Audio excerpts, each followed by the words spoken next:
بسم اللہ الرحمن الرحیم نحمدہ ونصلی ونسلم علی رسولہ الکریم اما بعد۔ عزیز و ترمذی شریف میں روایت ہے کان النبی صلی اللہ علیہ وسلم لا ینام حتی یقرأ تنزیل السجدہ و تبارک۔ سورہ الف لام میم سجدہ سورہ ملک دونوں پڑھتے تھے، اس کے بعد سوتے تھے۔ تو بھائی میں نے ایک دن بتایا تھا سورہ ملک، اب سورہ الف لام میم سجدہ کا بھی اضافہ کر لو۔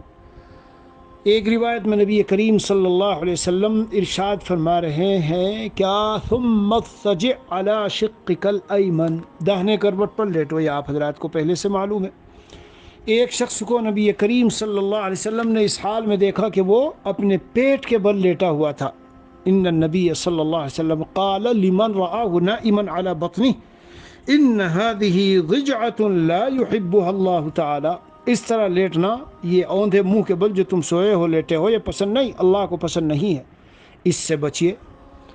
تو دو چیزیں ہو گئی کرنے، ایک نہ کرنے کی، ایک کرنے کی اور ایک پڑھنے کی۔ بس انشاءاللہ دو ایک دن میں اپنے معمولات ختم کریں گے۔